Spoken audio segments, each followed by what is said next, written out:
전도서 5장 10절부터 20절까지 제가 읽습니다. 은을 사랑하는 자는 은으로 만족함이 없고 풍부를 사랑하는 자는 소득으로 만족함이 없나니 이것도 헛되도다. 재산이 더하면 먹는 자도 더하나니 그 소유주가 눈으로 보는 외에 무엇이 유익하랴. 노동자는 먹는 것이 많든지 적든지 잠을 달게 자거니와 부자는 배부름으로 자지 못하느니라. 내가 해 아래서 큰 패단되는 것을 보았나니 곧 소유주가 재물을 자기에게 해되도록 지키는 것이라. 그 재물이 재난을 인하여 패하나니 비록 아들은 낳았으나 그 손에 아무것도 없느니라. 저가 모태에서 벌거벗고 나왔은즉 그 나온 대로 돌아가고 수고하여 얻은 것을 아무것도 손에 가지고 가지 못하리니 이것도 패단이라. 어떻게 왔든지 그대로 가리니 바람을 잡으려는 수고가 저에게 무엇이 유익하랴. 일평생을 어두운 데서 먹으며 번뇌와 병과 분노가 저에게 있느니라. 사람이 하나님의 주신 바 그 일평생에 먹고 마시며 해 아래서 수고하는 모든 수고 중에서 낙을 누리는 것이 선하고 아름다움을 내가 보았나니 이것이 그의 분복이로다. 어떤 사람에게든지 하나님이 재물과 부요를 주사 능히 누리게 하시며 분복을 받아 수고함으로 즐거워하게 하신 것은 하나님의 선물이라. 저는 그 생명의 날을 깊이 관념치 아니하리니 이는 하나님이 저의 마음에 기뻐하는 것으로 응하심이니라. 아멘. 지난 시간에 전도서 5장 10절부터 17절을 먼저 살펴보았습니다. 그리고 오늘은 18절부터 20절인데 18절부터 20절의 전제 말씀이 10절부터 17절이 되기 때문에 전체 문맥은 전도서 5장 10절부터 20절이 됩니다. 그래서 다시 10절부터 17절도 함께 살펴보면서 18, 19, 20절을 보겠습니다. 전도서 5장 10절 은을 사랑하는 자는 은으로 만족함이 없고 은은 돈의 대표성입니다. 돈을 사랑하는 사람 또 반복되는 것이 은, 재산, 재물 그렇게 반복되지요. 다 반복적인 또 비슷한 단어를 사용하면서 강조용법을 쓰고 있는 것입니다. 10절에 보시면 은을 사랑하는 자, 10절 하반절은 풍부를 사랑하는 자, 11절은 재산이 더하면 재산, 그리고 14절은 그 재물이 재난을 인하여 다 이렇게 단어들을 바꿨으면서 그러면서 강조 용법을 하나님께서는 그의 종을 통하여 사용하고 계시다. 은을 사랑하는 자, 돈을 사랑하는 자, 재산, 재물 거기에는 부동산까지도 심지어 포함이 될 것입니다. 그런 사람은 은으로 만족이 없다. 내가 은을 사랑해서 돈을 사랑해 돈이 들어왔어요. 만족이 있을 것이냐? 만족이. 그 테슬라의 일론 머스크인가 그 사람은 얼마나 많은 돈을 벌었습니까? 그러지만 그 전기차 테슬라를 통하여 벌었지만 또한 비트코인이나 도지코인인가 이런 걸 해가지고 돈을 잔뜩 또 벌어 모으고 있는 것, 소위 말하면 개미 투자자들을 홀려가지고 돈을 끌어모으는 것입니다. 만족이 없지요. 도대체 돈이 얼마쯤 있어야 만족하겠는가? 우리는 돈이 다 필요해요. 돈이 필요한데 돈을 사랑하는 사람과 돈을 사랑하지 않는 사람이 양극단이 있습니다. 그리고 우리는 이 양극단의 사이에서 왔다 갔다 하겠지. 왔다 갔다 해요. 그러나 진실로 주님 안에 주님과 함께 거하는 사람은 돈을 사랑하지 않는 사람이 돼야 됩니다. 돈을 사랑하는 사람은 그럴 것입니다. 돈이 적어지면 불행해지고 슬퍼지고 힘들어지고 근심과 염려, 걱정이 생겨날 것입니다. 은을 사랑하는 자가 다 부자는 아니에요. 내가 가난할수록 은을, 돈을 더, 재물을 더 사랑하는 많은 일이 생기고야 말 것입니다. 부자들도 일반적으로 손에, 눈에 쥐고 있는 재산이 있으니까 얼마나 사랑하겠습니까? 없는 사람들이야 눈에 보이는 좋은 아파트, 좋은 부동산, 좋은 땅, 저 땅값이 얼마나 올라가나 그럴 게 재산 없는 사람은 없지만 있는 사람은 금은보화도 있을 거고 달러도 금고 안에 그득이 쌓아놨을 수 있고 비트코인도 사놓고 또 다이아몬드도 사고 미술품도 사고 투자를 많이 해놨을 거 아닙니까?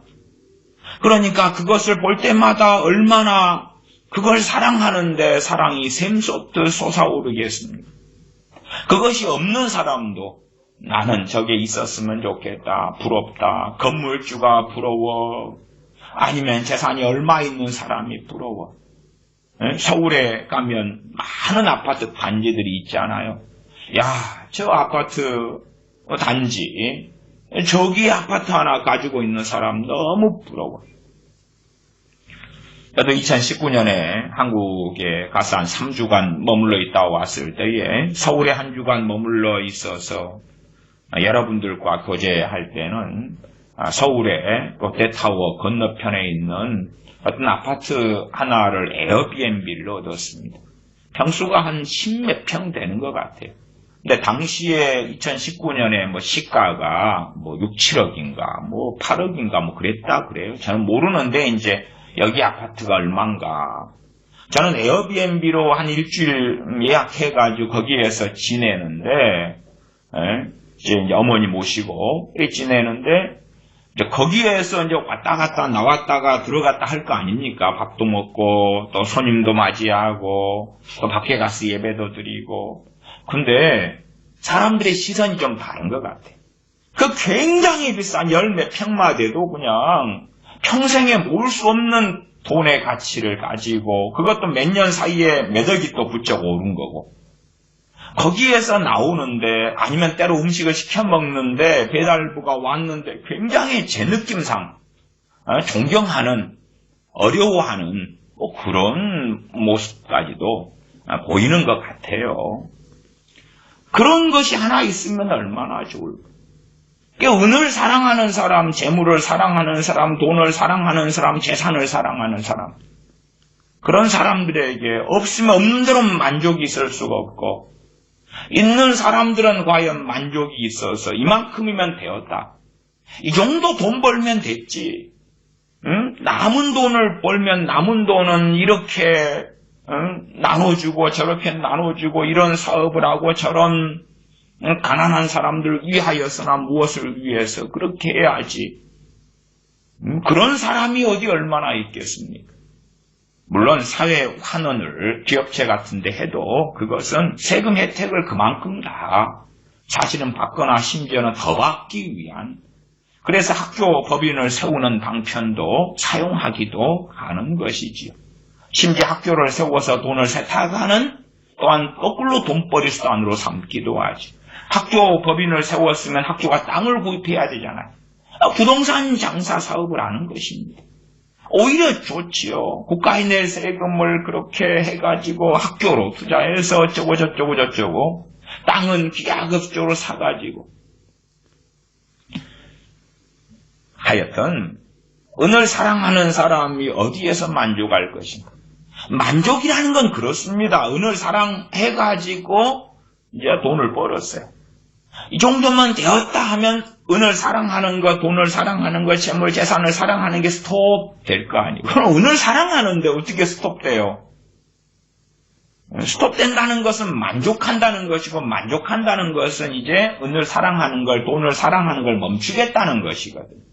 이게 말씀을 잘 보시면 은을 사랑하는 자는 은으로 만족함이 없다. 만족하고 사랑, 돈을 사랑하는 것이죠. 디모데전서 6장으로 할 때에 돈을 사랑하는 것이 일만하게 뿌리가 되나니 만족을 할 것이냐 하지 않을 것이냐. 지족함을 배워야 하는데 만족을 배워야 하는데 만족을 배울 것이냐 배우지 않을 것이냐. 그러면 어떤 사람이 돈을 사랑하는가? 나아가 내가 우리가 돈을 사랑하는가 할 때에 돈이 부족하면 아니면 나는 만족해요. 만족해. 한 달에 200만 원씩 버는 내 직장 직업에 만족하는데 내 친구 동창을 만났는데 저 친구는 한 달에 300, 400씩 번다는 거. 그때 되면 만족하겠습니까? 내가 내 집에 만족해요.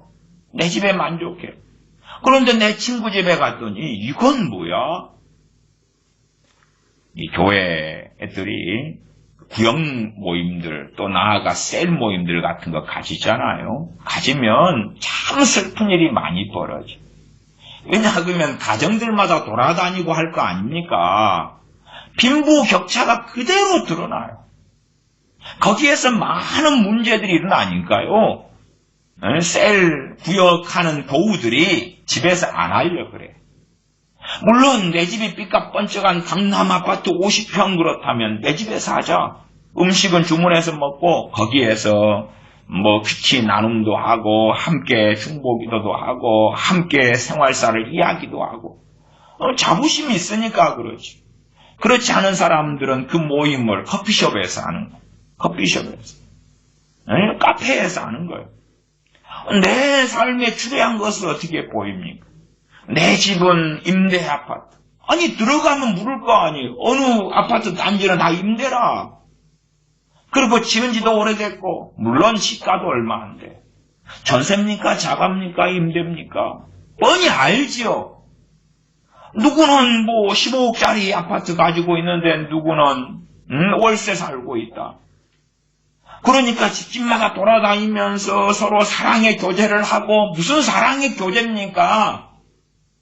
장티부스 콜레라지. 사랑의 교제가 아니지. 비교하는 것이. 그런 일을 겪고 당하죠. 일주일에 한 번씩 모인다고 쳐요. 누구네 집, 아무개 집, 떳떳하고 돈 많은 사람 우리 집에서 와서 합시다. 우리 집 개방. 그러나 없는 사람들은 못 그러겠죠. 있는 사람들 집에 가서 보는 거예요. 부러워요. 이게 돈을 사랑함이 들어갈 수밖에 없는 거예요. 심지어 내 삶에 자족하고 만족하게 살았는데 만족을 모르는 거예요. 그러니까 내가 눈으로 보면서 욕심을 부리고 탐욕을 부리게 되죠. 지금 코인의 광풍이 불고 있죠. 이번만 해도 이제 이 코인 계좌 수가 900만 개가 넘었어요. 900만 개가 넘었어요. 900만 개. 아니 코인을 해도 아주 갓난아이 어린애들 초등학생은 거의 안 할 거 아니에요. 응? 코인 거래소에 가서 계좌를 열었단 말이에요. 900만 개 이상이. 그리고 코인에 길때처럼 달려드는데 이유는 하나예요. 일확천금. 누가 코인에서 얼마 벌었다네. 누가 코인에서, 코인 중에 대표적인 게 비트코인이죠. 비트코인부터 검증되지 않은 무수한 코인들이 가득합니다. 누가 코인에서 얼마 벌었다네. 내 코인에서 2억 벌었어. 그런 검증되지 않은 믿기지 않은 이야기들이 들어오니까 나도 해야 되겠다는. 그래서 지금 2030, 20대, 30대가 코인 신규 가입해서 거래하는 수치가 어마어마해. 올해 신규 가입한 2030만 해도 63.5%를 차지해. 신규 가입자 중 2030이 63.5%. 이게 젊은 친구들이 아직 모아놓은 돈도 별로 없을 거 아니에요? 그러니까 한강물에 달러들 수밖에 없는 비극들이 생겨나요. 코인을 해가지고 돈을 다 잃었어요. 그러니까 내가 이제는 이 젊은데 앞으로 어떻게 살아야 되나? 지금 어제 벌어진 일도 하나가 있어요. 하나가 어떤 A라는 코인이 8,500원이었어요. 8,500원이 이제 10분 뒤에 5배 이상이 올랐어요. 42,500원으로 올랐어요. 그러니까 10분 만에 8,500원이 42,500원으로 뚝뚝뚝 올라가요. 코인 거래에서 코인은 24시간이잖아요. 그걸 들다 보니까 미친 듯이 20분 만에 달려드는 거예요. 사람들이. 그러니까 어느 세력이겠죠. 어느 세력. 작업 세력이겠죠. 작전 세력이다 그러기도 해요. 작전 세력이 그렇게 올라오고 그 비싸게 그 가치도 없는 환상의 코인 돈을 그것을 달라들어서 개미 투자자가 사니까 1분 뒤에 그 가격이 3분의 1로 떨어졌다. 1분 뒤에. 누구들 미친 듯이 샀잖아. 팔아버릴게. 근데 뭐 어떤 코인 거래소는요, 코인을 사는 건 되는데, 값이 올라서 팔잖아요. 돈을 안 줘요. 돈을 안 줘요. 난 코인 거래소가 인터넷은 분명히 운영하고 있는데, 그 사무실에 가면 문을 닫아놨어요. 운영을 안 해. 코인은 거래소에서 거래를 인터넷상으로 하는데, 해가지고, 소위 코인 가격이 올라가서, 돈이 올랐잖아요? 찾으려고 가니까, 돈을 안 빼줘요. 몇 달째. 지금 어떤 코인 거래소는 3개월째. 그래서 소송을 걸었는데, 소송이 당연히 승소하죠. 근데, 우리는 컴퓨터 에러 때문에 돈을, 환전을 못 바꿔줘. 코인을 현찰로 못 줘요. 그런 일들이 비일비재하게 벌어지는데, 정부는 신경 안 쓰죠.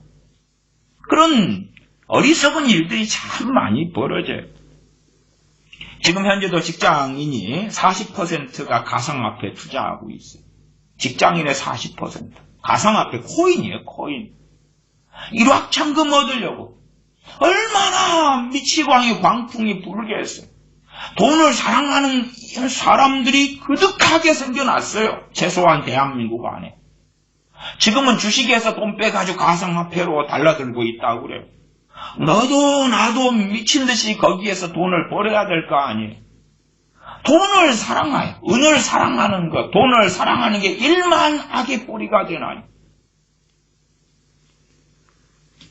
아까 8,500원짜리도 42,500원 올랐다가 30분 지나니까 다시 8,500원으로 내려왔다고. 이게 8,500원에서 500 이상 폭등해가지고 이것이 다시 3분의 1로 꺾어졌죠? 그래도 42,500원에 3분의 1이니까, 우리도 만몇천 할 거 아니에요? 그렇게 해서 30분을 유지하는 거예요. 그러다가 이제 30분 되니까 제자리로. 이 사이에 갈라든 사람들 걸 다 작전 세력이 먹었다는 거야. 그런 일들이 비일비재하게 매일 벌어지고 있어요. 그러면 2030 애들이 죽지 못해서 하는 거예요. 빚내가지고 가상화폐 했는데 작전 세력한테 다 털리고 먹히는 거예요. 국가정부는 관여하지 않죠. 제재하지 않죠. 저게 무엇이다냐? 국가정부는요, 소관 부처도 정하지 못하고 있어요. 너 금융위 너희가 맡아야 돼. 금융위는 이건 화폐가 아니니까 우리 게 아니야. 아니, 정의부터 못 내리고 있어요. 이 가상화폐, 이거 화폐가 아니야. 이거 뭐야 도대체? 근데 세금은 거두겠다는 거예요.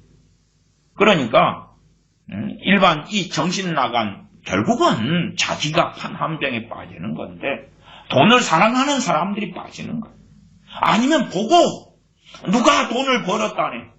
소위 말하면 그런 간증들이 어마어마하게 나오죠. 하룻밤 가상화폐 투자를 통해서 누가 돈을 매덕을 벌었다네. 나도.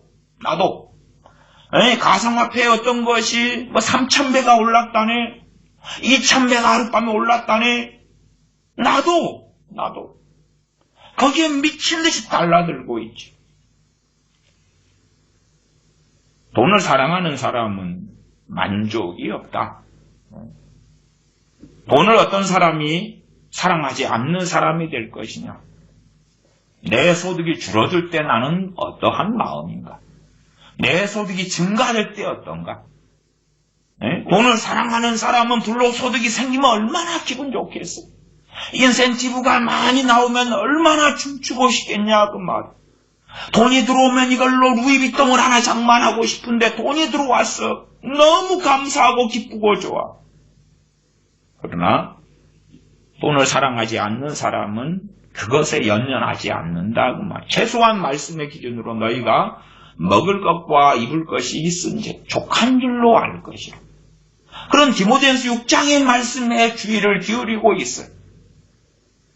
저는 전도서 이 5장의 말씀, 특별히 5장 10절부터 20절까지는 디모데전서 6장과 직결되는 말씀입니다. 그래서 지난 시간에도 함께 좀 살펴보았습니다. 또 그것만 따로 얼마간 했습니다만은 또 볼 거예요. 또 살펴볼 거예요. 왜? 디모데전서 6장이 명확하거든요. 물론 그러나 전도서 5장에서 디모데전서 6장이 다루고 있지 않은 또 많은 것들이 존재하지요.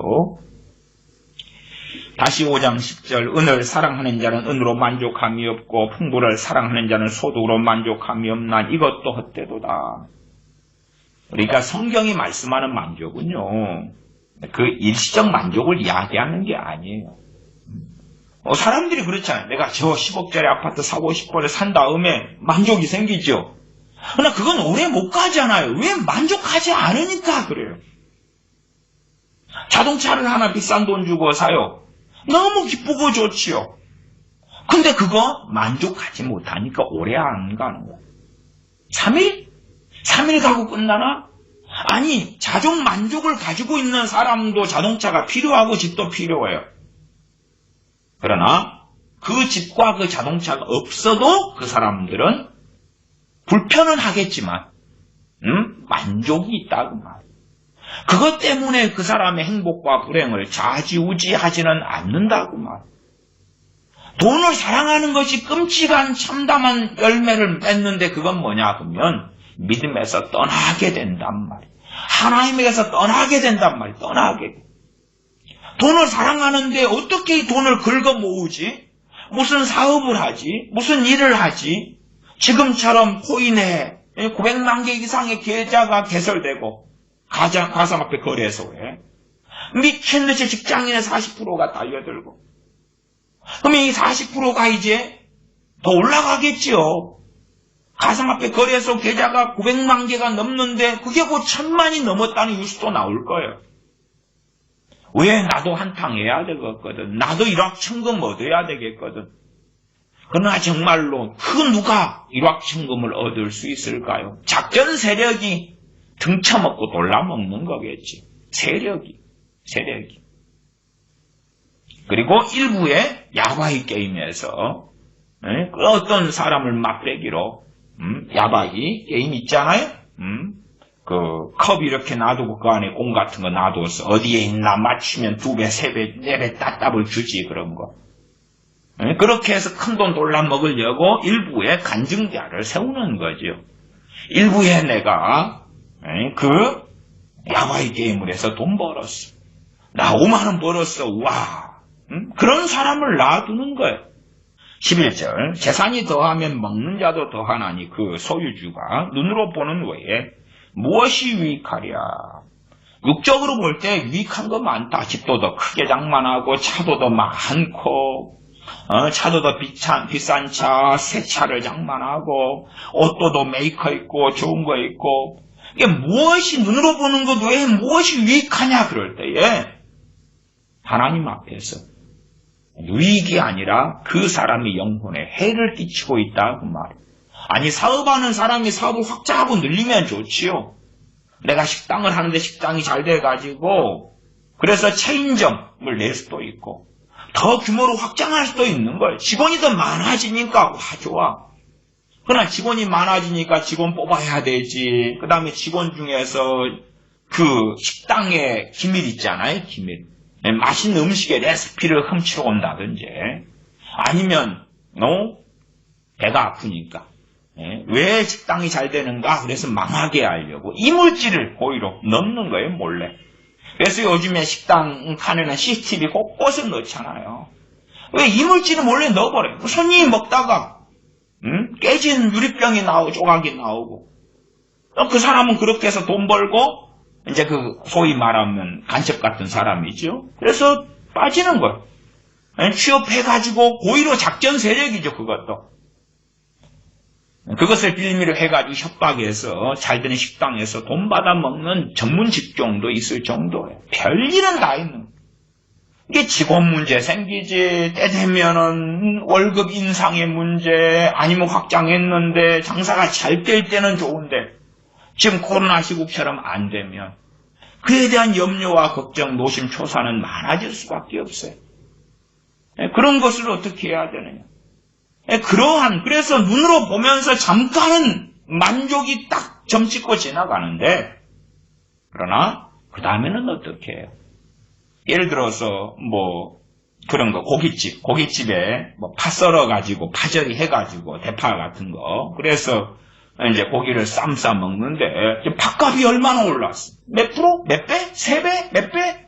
뻥뻥뻥 치고 올라가니까 파를 어떻게 해야 돼? 아니면 식자재로 부추를 들여가지고 파는데 부추값이 올라갔다고 칩시다. 그러면 상추값이 또 올라갔을 때가 있지요? 그럼 그걸 어떻게 해야 돼? 그러니까 식당을 큰 걸 하는데 잠깐은 만족이 있어. 손님이 많이 와. 좋다. 상추값 올라가고 소금값 올라가고 계란값 올라가고 뭐가 올라가면 어찌하나. 사실은 종업원은 별로 걱정 안 하지요. 종업원은 노동자거든. 주인은 걱정해야 돼. 제가 어느 식당을 좀 다녔는데 그 집이 계란말이를 너무 맛있게 해요. 근데 계란말이가 공짜예요. 공짜. 대신에 2인 이상일 때 계란말이 하나 해줘요. 근데 계란말이가 너무 맛있어. 더 먹고 싶으면 이제 계란말이 2,000원 주고 따로 또 시켜 먹어야 돼. 그러나 어느 때에 이제 계란값이 치솟아서 올라가 버렸어. 그러니까 그 집은 계란말이 가지고 너무 유명해진 식당인데 계란말이를 더 이상 무료로 드릴 수가 없게 되었습니다. 그러니까 손님들이 공짜로 먹던 계란말이를 못 먹게 되잖아. 돈 주고 시켜 먹어야 되는데, 그러면 가성비로 따질 때에 딴 데 갈 거야. 딴 데 갈 거야. 이런 일이 벌어지죠. 주인은 그거에 대하여 원자재, 식품 원자재 가격이 낮을 때는 괜찮은데 높을 때는 문제가. 제가 몇 아님분들 보니까 코로나 시국에 이제 나라가 어려우니까 이 세관에 수입해가지고 들어온 하인분들이 이제 수입을 해서 팔잖아요. 이것을 관세를 높이 올린 거예요. 높이 올렸어요. 그러니까 발을 동동동 부리죠. 한국에서 컨테이너로 수입해가지고 물건을 파는 사람들이 관세가 올라가니까. 심지어는 한국에서 최저임금이 올라가고 그러니까 물건값도 올라갔단 말이. 그러면 옛날에 벌던 돈을 못 버는 거예요. 이걸 해가지고 장사를 하고 살았는데 관세도 올라가, 물건 가격도 한국에서 올라가, 남는 건 별로 없어. 더군다나 이제 환율에 문제가 생겨. 한국에서 물건 사려면 원화가 필요하고 여기서는 버는 현지 화폐가 있고 과란이가 있고 이것을 달러로 바꿔가지고 원화로 어떻게 해가지고 해야 되는데 환율 때문에 차익 때문에 또 손해를 보는 거예요. 걱정이 되는 거예요. 걱정이 돼. 내가 그냥 거기서 일하는 노동자면 야 오늘은 물건 들어온 날이어서 나른이라고 힘들었어. 야 이거 잠 잘 오겠다. 몸 피곤하니까 잠은 금방 자는데 사장은 고민이 많은 거예요. 사장은 고민이 많아. 지난번에는 얼마 소득이 있었는데 지금은 이제 그것이 30% 50%가 떨어졌어. 고민이 많지요. 11절 12절 연결되는 것이었습니다. 재산이 더하면 먹는 자도 더하나 일꾼이 많아지지요. 그 소유주가 눈으로 보는 외에 무엇이 유익하랴. 집이 넓어지니까 잔디 깎는 사람 들여야 되지, 또 도둑놈 방배하기 위해서 새콤 같은 거 달아야 되지, 경비원 둬야 되지, 파출부 가정부 둬야 되지, 심지어 차가 많으면 운전기사 둬야 되지, 차를 계속 세워둘 수 없으니까 정비사 고용할 수도 있고. 그래서 야 차가 많네 그러는데 그래서 남이 이제 일거리를 줄 수밖에 없지요. 12절 노동자는 먹는 것이 많든지 적든지 잠을 달게 자거니와. 노동자지요. 노동자는 그날 일하고 온 사람 아니에요. 오늘 실직해가지고 일 못하는 사람은 과거에는 노동자였으나 오늘은 아니죠. 지금 오늘 일하고 온 사람이 밭일을 했든지 어부로 했든지 아니면 벽돌 일을 했든지 건축 일을 했든지 노동자는 먹는 것이 많든지 적든지 잠을 잘 깨다거니와 부자는 배부름으로 자지 못하느니라. 많이 먹어서 배부름을 이야기하는 게 아니고 내가 어떻게 이 재산을 유지할 것인가, 어떻게 이 사업을 운영할 것인가, 또한 어떻게 이 건물주인데 지금 공실률 상가가 너무 빈 상가가 많이 생겼어요. 이걸 어떻게 메꾸고 채워낼 것인가. 시대가 바뀌어가는데 이건 어떻게 할 것인가? 건물은 노후화되는데 이건 어떻게 할 것인가? 제 아는 분이 이제 모은 돈하고 그 다음에 돈을 은행에 또 빌리고 융자해가지고 그래서 원룸 그걸 지었어요. 원룸 몇 층으로 해가지고 층마다 원룸이 여러 개 있죠. 그렇게 하고 자기 모은 돈 몇 억에 그 다음에 융자 받아서 했어요. 맨 처음에는 좋았어요. 맨 처음에는 왜? 대학교 앞에서 원룸이 있기 때문에 대학생들이 와가지고 거기에서 방을 빌려가지고 생활을 하니까. 문제는 이제 원룸 장사가 딱 그냥 피크 때에 그걸 원룸을 한 거예요. 피크 때. 피크 때라는 것은 수요 공급이 아주 꼭대기까지 올라갔을 때. 그 다음에 원룸이 더 제공되면 피크를 찍고 내려오는 거예요. 내려오는 거. 그때 한 거예요. 이게 얼마 동안은 좋았어요. 사실은 원룸이 잘 나갈 때 수요 공급에서 수요는 많은데 공급이 적을 때 했어야 되죠. 그래야지 몇 년을 너무 기분 좋게 벌어먹는데 피크 때 딱 들어가니까 슬픈 거예요. 왜 슬프냐 그러면 1년 지나니까 그 건물보다 그 원룸보다 더 최신식 원룸이 옆에 세워져. 학생들이 그리 옮겨간다는 거예요. 이게 저한테 하소연을 하시는 거예요. 하소연을 해요. 함께 식사를 하면서 그 근심, 염려, 하소연을 하시는 거예요. 학생이 나간다는 거예요. 학생이 빠져나가는 거예요. 근심이 되는 거예요. 근심이. 원룸이 때가 되어서 이제 노후화돼 가면서 시설 고쳐야 될 게 많이 생기는 거예요. 그분은 학교 교감 선생님이셨는데 지금은 돌아가셨어요. 근데 학교 학생들 학교 일을 하는데도 원룸 걱정이 한시도 가만히 있지 않아. 학생들이 어디로 갔다네 떠났다네 근처에 좋은 원룸이 뭐가 생겼다네 등등. 그래도 다행이라고 해야 될까요? 코로나 전에 돌아가셔서 원룸이 텅텅 비어버린 대학이 텅텅 비어버린 그 슬픈 경제적 비극은 보지 않으셨으니까. 근데 그분이 저는 우울증이 있었다가 이제 치료가 되신 분이에요. 그래서 감사하다고 해마다 함께 식사하고 만났던 다른 교회 안수 집사님이셨는데 우울증이 재발해버렸어요. 왜 재발해요? 아니 그 원룸이 융자받아서 자기 돈 다 노후 돈 다 집어넣고 몇 층을 지어가지고 했는데 학생이 나가니까 왜? 그 대학 근처에 누구든지 땅을 사가지고 원룸을 지어서 원룸이 우후죽순 올라왔거든요. 그러니까 원룸 값이 한 달 월세가 떨어지잖아요. 공급이 많아지니까 상품이니까 상품값이 떨어지는 거예요. 원룸 하나에 35만 원 받다가 목사님 이번에 32만 원으로 내렸어요. 30만 원 내렸어요. 무한 경쟁으로 들어가는 거예요.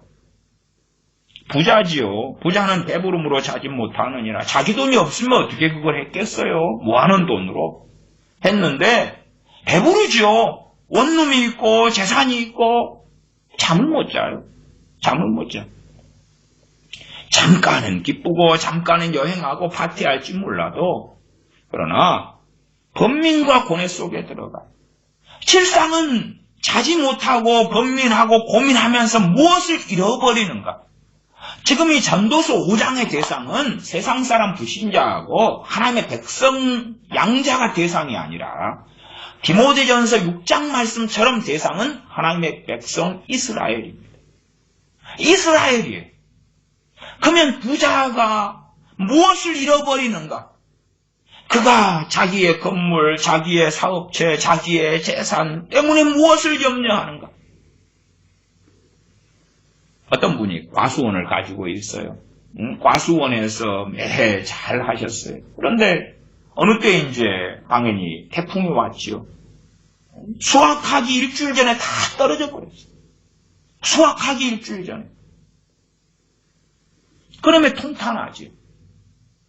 손해가 얼마나 막심하게 컸는가. 물론 저같이 과수원도 없고 아직 저는 땅 한 평이 없는 사람이니까 아직은 저도 이제 땅 좀 사야 될 것 같아. 한 평, 100평도 있어야 될 거 아니에요. 근데 아직은 땅 한 평도 없는 사람이니까 땅 한 평이 없는데 나무 심어놓은 게 없잖아요. 과수가 없잖아요. 태풍 와서 뭐 떨어지면 낫고 할 게 없지요. 그러니까 발 뻗고 자는 거예요. 그러나 바람이 세게 불면 수확할 때가 되면 노심초사하는 거예요. 노심초사. 중국에 얼마나 많은 사업가들이 갔습니까? 그래가지고 사드 사태가 벌어지면서 중국의 기업체들이 롯데부터 시작해서 얼마나 많은 중국의 보복을 당했습니까? 추풍 낙엽처럼 떨어지는 거예요. 제 아는 목사님들 중국에 선교사로 많이 가셨어요. 중국 공산주의예요. 공산주의니까 공산주의는 땅 소유권 같은 걸 주지 않지요. 베트남도 마찬가지고 많은 나라들이 그래요. 그러니까 어찌어찌 해가지고 이제 뭔가를 했어요. 예배당을 세우든지 뭘 했어요. 그런데 공산당에게 다 뺏기는 거예요. 다 뺏겨. 추방당하는 거예요. 물론 그런 것을 몰두하고 추구한 것도 문제가 있긴 하지만 어쨌든 간에 여기저기에서 헌금 들어온 거, 수고하고 애쓴 거, 덜 먹고, 덜 입고, 덜 마시고 그래서 중국에서 어떻게 예배당 하나 세웠는데 포크레인이 와서 무너뜨려버리는 거. 아니면 재산을 중국인들 이름으로 했거든요. 중국 애들이 가져가버리는 거. 분명히 전도해가지고 믿은 우리 교회 집사님 장로님인데 해먹어버리는 거예요. 중국 사람들이 양심이. 비극을 당하는 거예요. 없으면 빼앗길 게 없잖아요. 그냥 거지 예찬론은 아닙니다. 거지가 불난집을 보면서 아들에게 그렇게 이야기했죠. 제 어릴 때 70년대는 거지 시리즈가 유행을 했습니다. 그래서 야 아들아 너 아빠 잘 만난 줄 알아라. 저기는 집이 있으니까 탈 것이 있고 그리고 집안에 있는 건 못 챙겼다고 울고불고 하지 않느냐. 집이 있으니까 저기에서 가족이 다쳐가지고 큰일 났지 않느냐. 아빠는 야 집이 없으니까 너가 아빠의 자식으로 태어났으니까 우리는 불탈 게 없어. 불이할 게 없어. 얼마나 심간 편하냐. 역시 아빠 잘 만났어. 옛날에는 참 거지도 많았고 거지가 또 애를 낳고 그런 일도 있었습니다. 없으니까 만족을 배우라 그 말. 자족하는 걸 배우라 그 말. 만족해서 이어지는 건 뭐죠? 감사지요. 그러니까 사람들이 부자가요 공장을 하나 더 세워서 감사할 수 있는데 그 감사는요 가짜라. 왜? 잠깐 하고 지나가거든. 당신 그러면 없으면 감사할 거야? 아니 그건 아니지. 데살로니가전서 5장의 감사는 하나님의 뜻인데 범사에 감사하라. 모든 일에. 있어도 없어도 있던 것이 사라져도 그래도 감사해요. 당신 그럴 거야? 그럴 수는 없지. 지금보다 소득이 매덕이 더 들어오면 감사드릴 거야. 그러나 그렇지 않으면 아니지. 13절로 갑니다. 내가 해 아래서 큰 배단되는 것을 보았나니 큰 배단이다.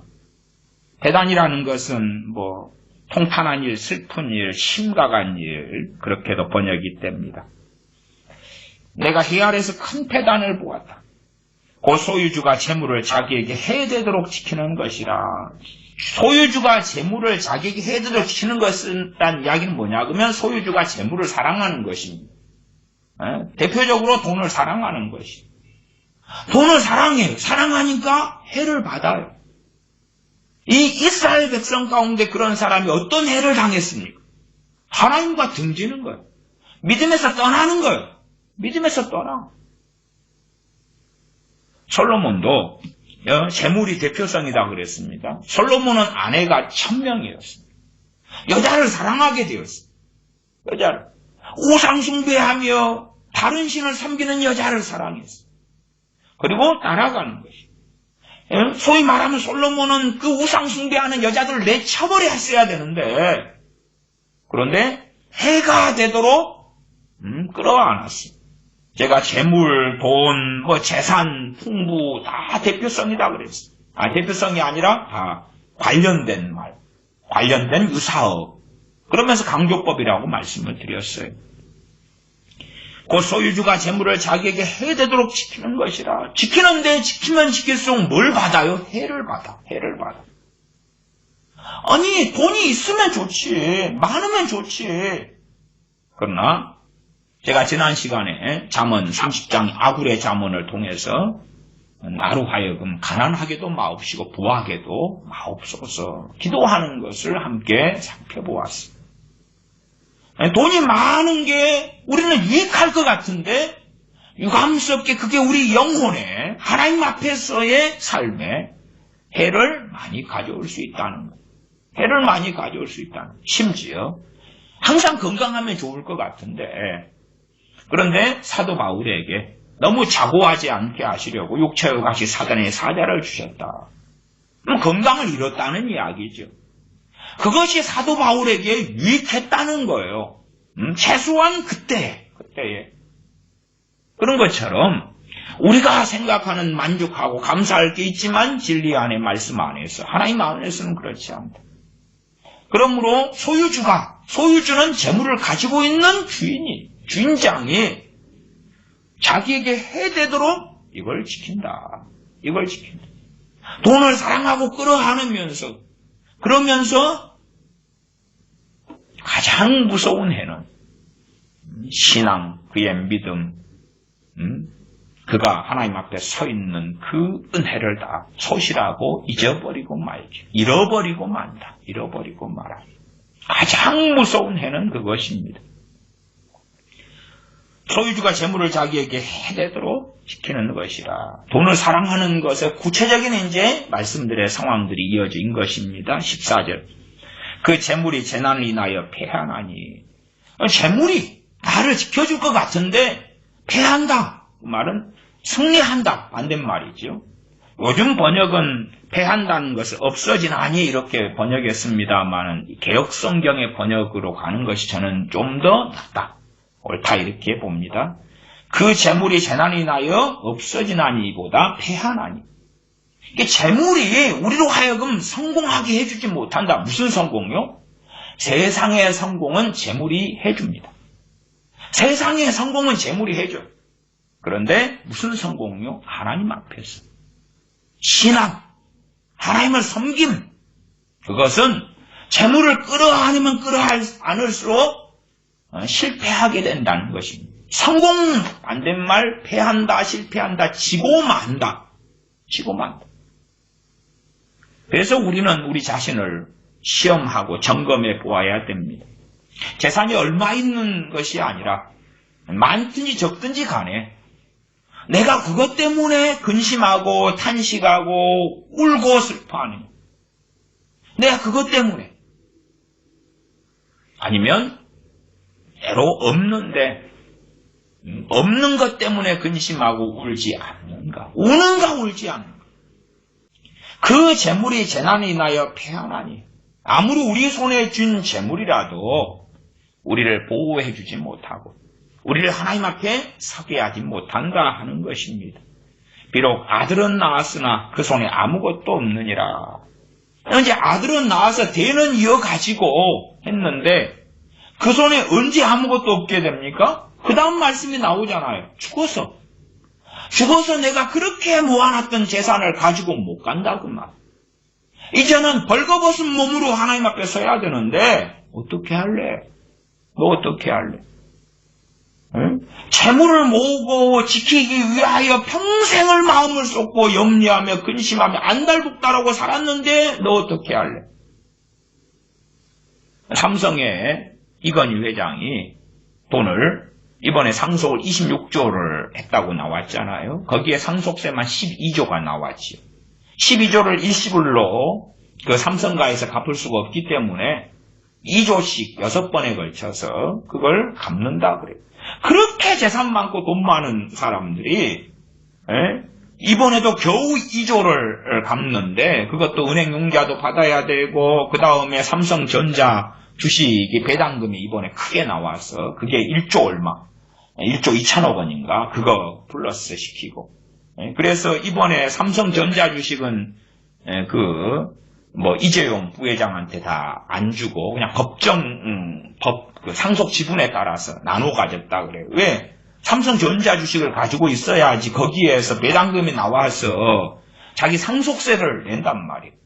그건 이제 법적으로 이렇게 된 대로 그대로 하자. 어쨌든 그렇게 돈 많은 사람들이 그리고 26조를 받아가지고 나눠 가졌는데 실제로 12조가 나왔는데 그걸 못 내는 거예요. 현실적으로 바로 낼 수가 없는 거예요. 그래서 때마다 2조씩 장만해야 돼. 2조씩. 우리가 생각할 때 2조 그러면은 야, 뭐 한 200만 원 이런 느낌일 것 같은데 상상이 안 되는 돈이지요. 2조. 그 삼성의 이재용 씨 딸이 한 17살 뭐 이리 되나. 근데 그 딸만 해도 재산이 8천억이다. 8천억. 그러나 8천억이 현찰로 이렇게 쌓여 있겠어요? 그건 아니겠지요. 그건 아니에요.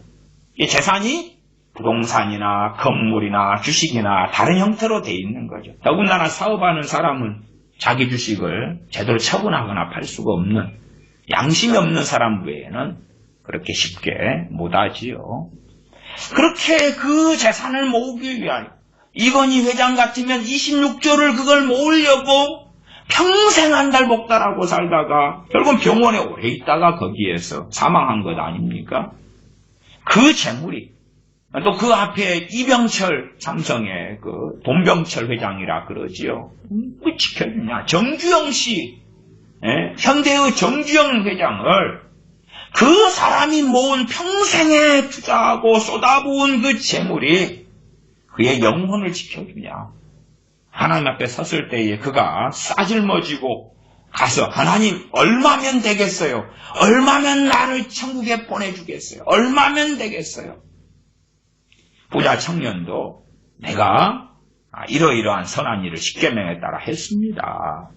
돈이 많으니까 구제도 할 수 있고 돈이 많으니까 그걸로 봉사도 할 수 있고 바포 사역하는데 돈도 낼 수 있고 했습니다. 그리고 그 얼마간으로 자신의 영혼을 구원하려고 했는데 선한 선생님이 어떻게 아이야 영생을 얻으리까? 너 재산을 다 팔아서 가난한 자들 나눠줘버리고 넌 빈몸뚱아리로 날 따라와. 다 팔아버리고 팔아가지고 주님께 가지고 온나가 아니고 팔아서 줘버리고 와. 그때 얘 부자 청년은 이 길은 아니요. 안 돼. 돈을 놓을 수가 없는 거예요. 돈을 놓을 수가 없어. 돈을 사랑하는 걸 끊을 수가 없는 거예요. 그게 있어야지 편안하고. 그게 있어야 행복하거든.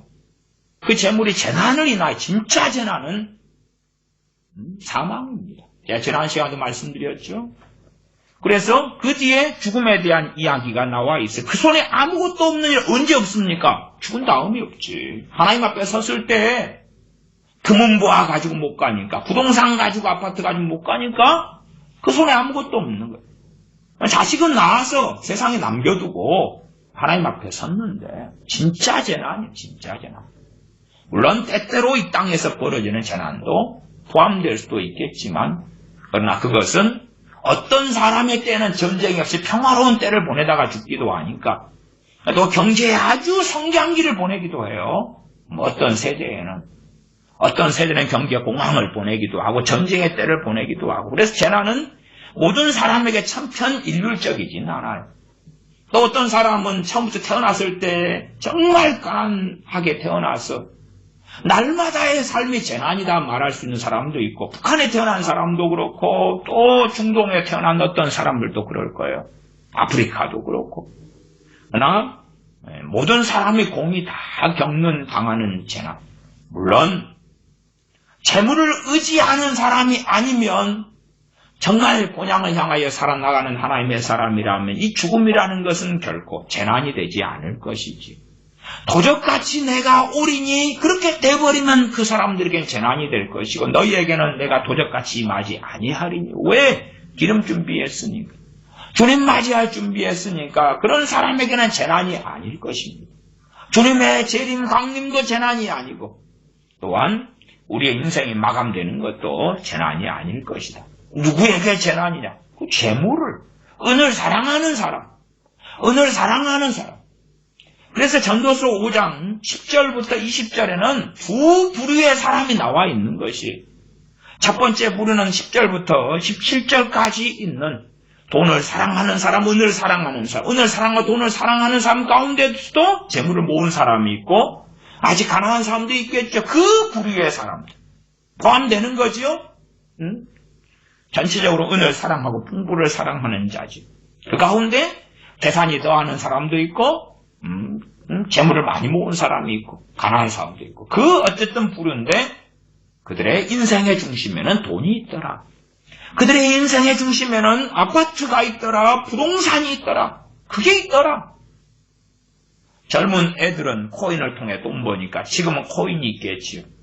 아니면 대학생들 같은 경우는 요즘에 시대가 바뀌어가지고 자동차를 그렇게 원해요. 남자애들 특별히 더 그래. 차를 몰고 학교에 등교를 해야지 여자애들이 쳐다봐 준다는 거예요. 그 젊은 20대 대학생 남자애들의 마음을 사로잡는 것은 스포츠카 같은 거. 그 마음을 사로잡는 빚내서라도 학자금 대출 받아서라도 한 대 끌고 가겠다는 거예요. 그래서 있는 척을 하겠다. 있는 척을.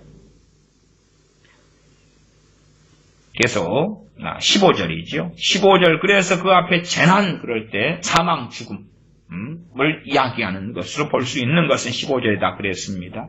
제가 모태에서 벌거벗고 나왔은지 그 나온 대로 돌아가고 수고하여 얻은 것을 아무것도 손에 가지고 가지 못하리니 이것도 패단이라. 아니 인생을 80년 동안 부지런히 수고했으면 이걸 가지고 가게 해줘야 될 거 아닙니까? 이게 패단이다. 이게 슬픈 일이다. 슬픈 일. 누구에게 슬픈 일이에요? 네, 그 돈을 사랑하는 사람들에게 슬픈 일이고 주님을 사랑하는 사람들은 그렇지 않다 그 말이에요.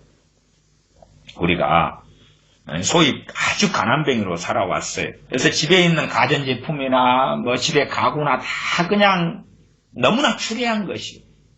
근데 이제 좋은 집에 이사하게 됐어요. 그 집에는 다 새 가구 좋은 게 있다고 칩시다. 그러면 추레하게 가난하게 살면서 있었던 정말 좋지도 않은 막 터져버린 뭐 침대, 소파, 싸구려 가구 버리고 가도 되는 거죠. 버리고 가도 되는 거. 더 좋은 곳으로 가니까. 그러나 거기에 마음을 두고 살아왔던 사람들, 이 땅을 영원한 본향처럼, 이 땅을 아방궁처럼 지으려고 살아왔던 사람들은 이 땅을 떠나는 게 무엇보다 무서운 재난이 될 것이. 그러나 하나님의 사람들은 이 땅을 떠나는 게 재난이 아니어야 됩니다. 이 아까운 것을 어떻게 할까? 이 아까운 집을 어떻게 할까? 이제 집 지어놨는데 오라 그러시네. 이걸 누리고 가야 될 거 아닙니까? 이 좋은 걸 어떻게 할까? 여행 안 간 곳은 얼마나 많고, 누리지 못한 건 얼마나 많고, 맛있는 먹지 않은 음식들은 너무나 많고, 나는 능히 저 맛있는 음식들을 먹을 능력, 재력이 있어요. 저 좋은 집을 소유할 능력이 있어요. 그런데요, 오라니. 그런데 이제 정리하라니. 재난이죠, 재난. 마치 집에 불나서 집에 있는 걸 다 두고 도망쳐 와야 되는 것과 같은 그 이상의 끔찍한 재난이 되죠. 그러나 진실로 하나님의 사람들은 이 사망이 빈몸으로 와서 빈몸으로 하나님께 가는 것이 재난이 되지 않아야 한다 그 말. 재난이 되는 사람들, 재난이 아니라 기쁨이 되는 사람들, 주님의 강림하심이 준비되지 않은 도적같이 주님의 강림하심을 맞이할 사람들, 레프트 비하인드가 될 사람들에게는 끔찍한 재난이 될 것이고, 그 재난 속에서 그 재물이 지켜주지 못할 것이고, 그의 직책이, 심지어 그의 교회 안에서 직분이, 목사, 장로, 권사, 집사라는 직분이 그를 지켜주지 못할 것이고, 그가 성경을 몇 독을 했는지도 그를 지켜주지 못할 것이다.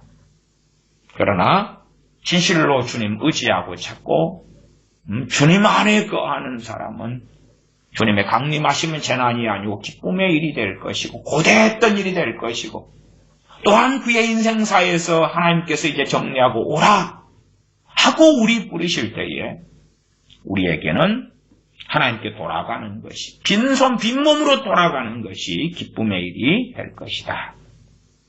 그러면 우리에게는 5장 16절 이것도 패단이라, 패단이 아니게 되죠. 슬픈 일이 아니다. 비참한 일이 아니게 된다 하는 것입니다.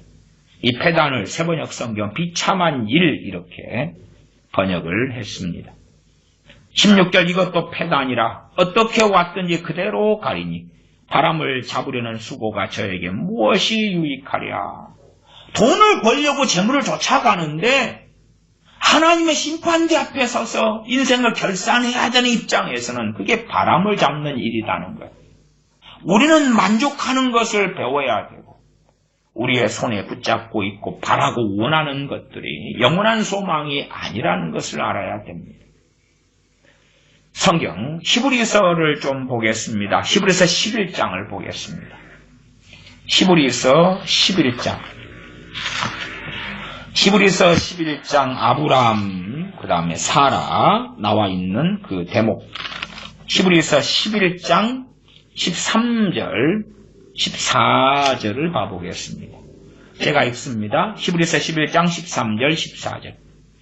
이 사람들은 다 믿음을 따라 죽었으며 이 사람들 그럴 때 가까이 가리키는 것은 위에 사라 그 위에 아브라함. 아브라함은 11장 8절 믿음으로 아브라함은 부르심을 받았을 때에 그렇게 나왔지요.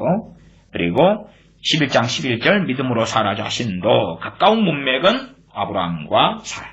이 사람들은 다 믿음을 따라 죽었으며 약속을 받지 못하였을 때 무슨 약속이었어요? 가나안 땅을 너와 내 자손에게 주리라. 못 받았어. 약속은 받았는데 이루어지는 걸 못 받았어. 그러면 억울할 거 아니에요. 우리 살아있을 때 하셔야지요. 가나안 땅을 줄 거다 했으면 이 가나안 땅의 왕이 내 자식이 되든지 내가 내 자식이 되는 그런 걸 본다든지. 근데 약속은 받았는데 약속이 이루어지지 못했다 그 말이에요. 약속을 받지 못하였을 때 그것들을 멀리서 보고 환영하며 또 땅에서는 외국인과 나그네로라 증거하였으며 땅에서는 외국인과 나그네로라 증거하였다 그 말은 뭐냐 그러면 이 사람들이 아브라함이나 사라나 이 하나님의 사람들이 나는 외국인이요. 나는 나그네요. 나는 나그네요. 나그네요. 그렇게 고백했다 그 말이에요. 만나는 사람들에게 자신이 진실로 외국인이기 때문에 가나안 태생이 아니라 저 갈대아 우르에서 왔잖아요. 그 외국인만이 아니라 진실로 세상 사람들에게 하나님의 나라에 속한 사람들로 하나님 나라의 시민권자로 외국인이다 그 말이에요. 외국인. 그리고 나그네다. 이걸 증거하였다. 이걸 고백하여. 말하자면 이 가나안 땅이든지 갈대아 우르든지 간에 우리의 진짜 고향이 아니요. 우리의 참된 본향이 아니요. 그 다음 14절 11장 14절 이같이 말하는 자들은 이제 아브라함이나 사라처럼 또 믿음의 선지들처럼 외국인이요 나그네요 이같이 진실로 말하는 사람이죠. 심령 안에 중심 가운데서 인정하고 말하는 이런 자들은 본향 찾는 것을 나타냅니다. 나그네입니다. 여기에서 아방궁을 짓고 나나 내 자녀나 자자손손 멋지고 아름답게 살겠어요. 여기에서 대골 같은 집을 짓고 어떻게 하겠어요? 그게 아니라 나는 나그네입니다. 나는 외국인이요. 잠깐 살다가 나그네처럼 떠돌다가 가는 거요. 여기가 본향이 아니니까. 그러면 진실로 본향 찾는 사람들, 본향을 향하여 가는 사람들은 나 외국인이요. 대한민국에 사는 사람들이라도 참으로 본향을 추구하고 구하며 사는 사람들은 나 외국인이요. 그러면 주변 사람들 당신 종자가 한국 사람 아니요? 나도 그런데 왜 외국인이다 그래요? 어머니 아버지가 뭐 외국인이 있어? 혼혈족이요? 그러겠지만 진실로 외국인이에요. 하나님 나라 주권을 거기에 시민권을 가지고 있기 때문에 하나님 나라 시민권자로서 살아가니까 그 입장에서 외국인이요. 또한 나그네요. 이렇게 말하는 자들은 본향 찾는 것을 나타냅니다. 16절 저희가 이제는 더 나은 본향을 사모하니 곧 하늘에 있는 것이라. 그렇게 살아가는 사람들과 그렇지 않은 사람들의 양극단으로 전도서 5장은 나뉘었다 그 말이지. 하늘에 있는 것이라. 베드로전서를 봐보겠습니다. 베드로전서 1장입니다. 1장 1절. 베드로전서 1장 1절 제가 읽습니다. 예수 그리스도의 사도 베드로는 본도, 갈라디아, 갑바도기아, 아시아와 비두니아에 흩어진 나그네에게 이 서신을 보낸다. 곧 하나님 아버지의 미리 아심을 따라 성령님의 거룩하게 하심으로 순종함과 예수 그리스도의 핏부름을 얻기 위하여 택하심을 입은 자들에게 편지하노니 은혜와 평강이 너희에게 더욱 많을지어다. 이 베드로 전서 1장 1절에 나온 이 지역들은 다 터키 땅입니다. 지금 다 터키 땅이에요. 첫째, 본도, 갈라디아, 갑바도기아, 터키예요. 지금의 터키. 그리고 아시아, 이 아시아는 소아시아지요. 여기에는 소아시아 7교회도 있었죠. 요한계시록 2장 3장에 에서버두, 사빌라, 에베소 교회, 서문학 교회, 버가모, 두아드라, 사대, 빌라델피아, 라오디게아 교회 다 거기 터키에 있었고, 비도니아, 갑바도기아, 그다음 밤빌리아, 안디옥, 비시디아 안디옥 그럽니다. 거기도 버가, 아탈리아, 드로아, 에베소, 빌립보 다 터키 땅입니다. 그러니까 터키 땅에 있는 나그네들에게 서신을 보낸 거예요. 터키 땅에 있는 나그네들에게. 왜? 어느 때에 베드로 사도 거기에서 말씀을 증거하고 전하고 사역을 했었기 때문에도 그렇지요. 물론 사도 바울은 전도 여행을 다니면서 터키 땅에 얼마나 많은 복음을 많이 전했는지 모릅니다. 그러한 터키 땅. 거기에서 나그네로 사는 사람들. 거기에 태어났을지 몰라도 진실로 나그네로 사는 사람들. 영원한 본향을 향하여 찾아가는 사람들. 베드로전서 1장 24절을 봅니다. 24절. 그러므로 모든 육체는 풀과 같고 그 모든 영광은 풀의 꽃과 같으니 풀은 마르고 꽃은 떨어지되 모든 육체는 풀과 같다. 너희는 잠깐 있다가 사라지는 안개니라. 베드로전서 2장 11절로 갑니다. 2장 11절. 사랑하는 자들아 나그네와 행인 같은 너희를 권하노니. 행인 그냥 지나가는 거예요. 행인 집 앞에 지나가는 사람. 나그네 행인 같은 너희를 권하노니 영혼을 거스려 싸우는 육체의 정욕을 제어하라. 너희가 하나님 앞에 서야 되니까 영원한 본향에 가야 되니까 육체의 정욕을 제어해. 돈을 사랑하고 싶다고 너희 욕심과 탐욕대로 감정대로 생각대로 살지 마.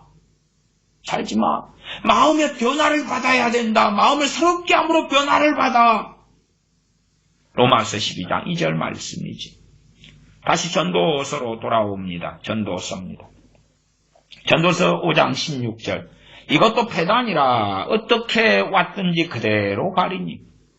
그대로 가는데 바람을 잡으려는 수고처럼 돈을 위하여 재물을 위하여 마음과 생각을 쏟고 부족하니까 근심하고 탄식하고 울고 바람을 잡으려는 수고가 저에게 무엇이 유익하랴. 세상에서는 유익을 주지요. 막 돈 해야지 돈도 들어올 거 아닙니까? 돈을 벌기 위하여 때때로 좋은 주식을 사가지고 200% 300% 올랐네 50% 올랐네. 세상적으로는 유익하지요. 그러나 짧은 나그네 인생, 나그네와 행인 삶을 지나고 난 다음에는 그것이 어떠한 유익을 그에게 가져다 줄 것인가.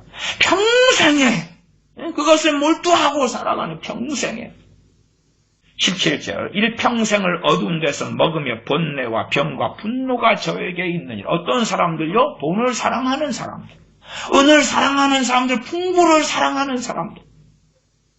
아니 내가 지금 살아가는 이 집은 만족 못해. 이것보다 더 좋은 집에 살고 싶어. 언제나 그리 될까? 풍부를 사랑하는 거죠. 더 좋은 에어컨, 더 좋은 소파, 더 좋은 침대, 더 좋은 인테리어, 더 좋은 환경. 그리고 어떤 사람은 더 좋은 데로 옮겨가겠지요. 어떤 사람은 평생 못 옮겨가고. 풍부를 사랑해요. 은을 사랑해요. 재물을 사랑해요. 일평생을 어두운 데서 어디가 어둡겠어요? 마음이 어둡겠지요. 온통 근심, 염려, 절망, 비교, 한탄. 제가 어느 때 막노동을 하는데 이제 큰 건물을 짓는 쇼핑타운 짓는데 막노동을 했어요. 그리고 이제 많은 젊은 친구들하고 함께 일했어요. 군대 갔다 온 다음에 한 10개월의 시간이 또 있어서 그때 일을 했는데, 그때 이제 더 젊은 애들, 군대 안 간 애들, 싱싱한 애들, 대학교 1학년, 2학년, 20살, 21살 이런 애들 데리고 일을 했는데, 애들이 못 버티는 거예요, 이렇게. 그 막노동을 못 견디는 거예요, 못 견뎌. 그래가지고 며칠 만에 그만두고, 뭐 한 달도 못 채워 그만두고 계속 그래요. 근데 참 신기한 것은요, 그게 그만둔 다음에 더 좋은 일자리를 구하는 거예요. 나보다 그냥 버팅기고, 야, 너희들 그것도 못 버티냐? 그런 나보다 한 배 반 두 배를 버는 일을 꼭 구하는 거예요. 참 부럽더라고요. 나보다 더 육신이 편하고, 나보다 더 편하게 쉽게 일하는데, 아니, 그런 젊은 친구들한테, 이제 제가 한 25 됐을 때, 이런 20살, 21살 그러니까, 야야, 좀 견뎌라, 버팅겨라. 이것도 못 버티면 사회생활 어떻게 할래? 그랬는데, 못 버티고 나갔는데, 더 좋은 일을 구하는 거예요. 부럽더라, 부러워. 아니, 내 한 달 일하면, 쟤는 반개월, 2주일 해가지고 내 돈을 받는데, 얼마나 부러워요. 그런 일이 생기면 저는 패단이 생기는 거죠. 패단이 생겨. 그런 친구를 보기 전에는 만족하고 감사를 했는데, 그런 일을 보면 나도 그리고 제가 그 일을 그만뒀다고 그럽시다. 그러면 저한테는 그 친구보다 더 좋은 일이 기다리고 있었을까요? 10중 8구 안 그럴 거예요. 10중 8구. 17절 일평생을 어두운 데서 먹으며 근심과 염려와 절망과 한탄 속에 먹어요. 잠깐은 아우디를 사서 기뻐할 수 있고, 잠깐은 아파트를 사서 한 달, 두 달, 석 달 춤을 출 수 있는데, 진실로는 그 좋은 집을 사면서 융자받은 것, 이자내야 될 것, 근심하고 염려하고, 집에 대한 세금 낼 거 염려하고 근심하고.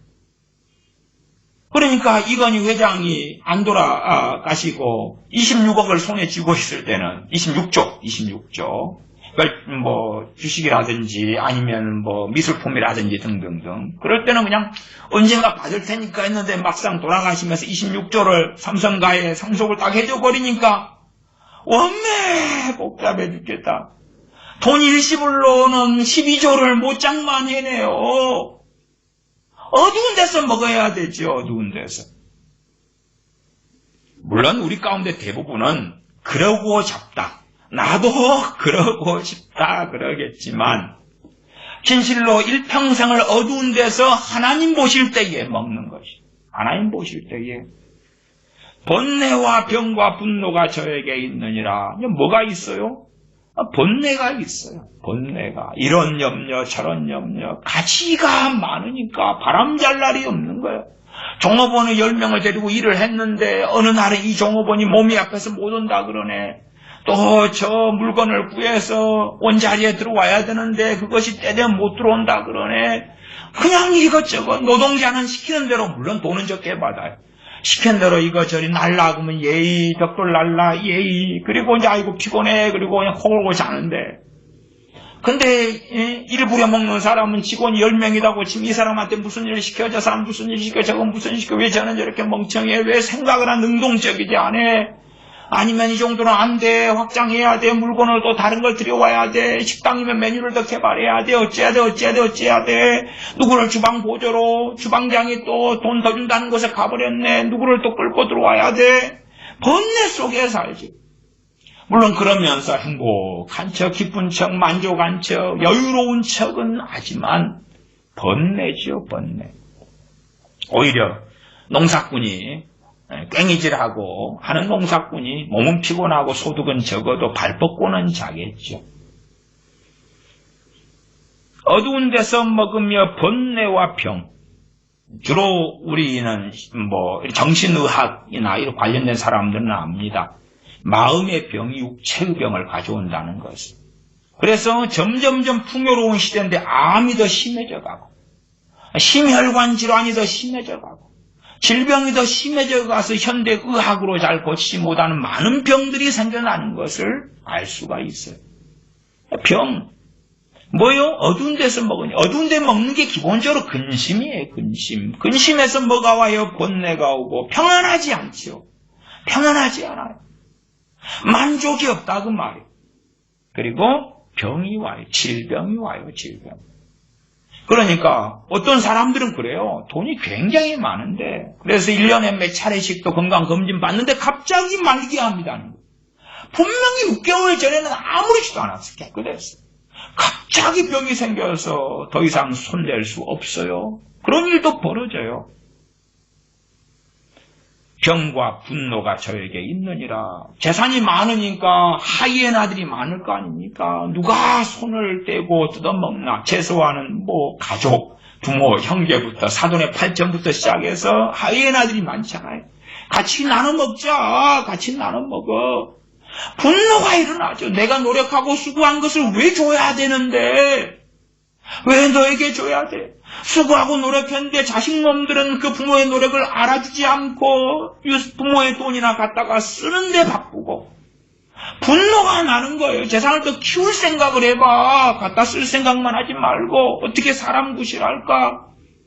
무수한 분노가 일어나요. 종업원이 10명 들어났으면 종업원 10명이 다 마음에 들겠어요. 네가 나한테 월급 받아가면서 월급 값어치게 해야 될 거 아니야. 그러니까 말씀 부르는 직원 몇 명에 어쩌고 저쩌고 더군다나 직원들을 잘 챙겨주는 사장이 좋은 대우 받는 것도 아니에요. 왜? 성질 나쁜 놈은 나쁜 놈이고 이기적인 놈이 이기적인 놈이거든요.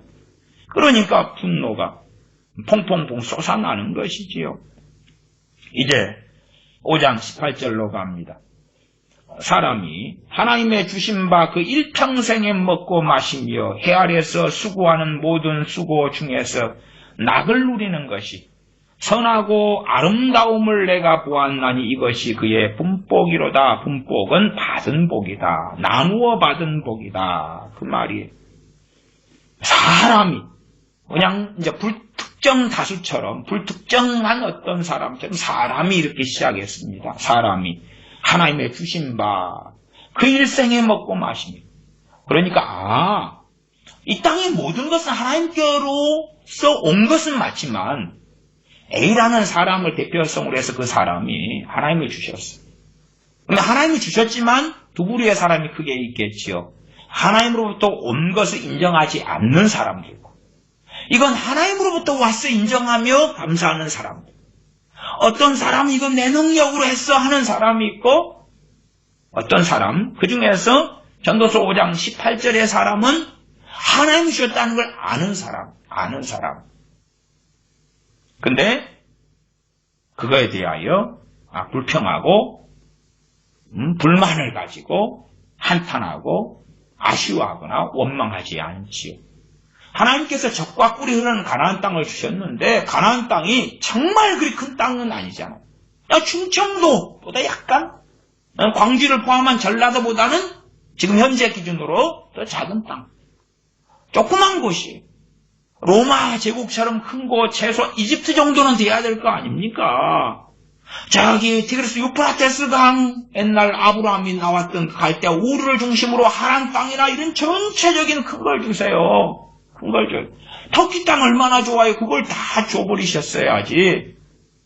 더군다나 아프리카와 아시아를 잇는 경계지역에 놔두어서 침략군들이 유대 땅을 팔레스타인을 통해서 이집트로 공격하고 이집트의 바로가 또 제국을 만들기 위하여 쳐올라가는데 통로로 쓰고 왜 그런 도시입니까?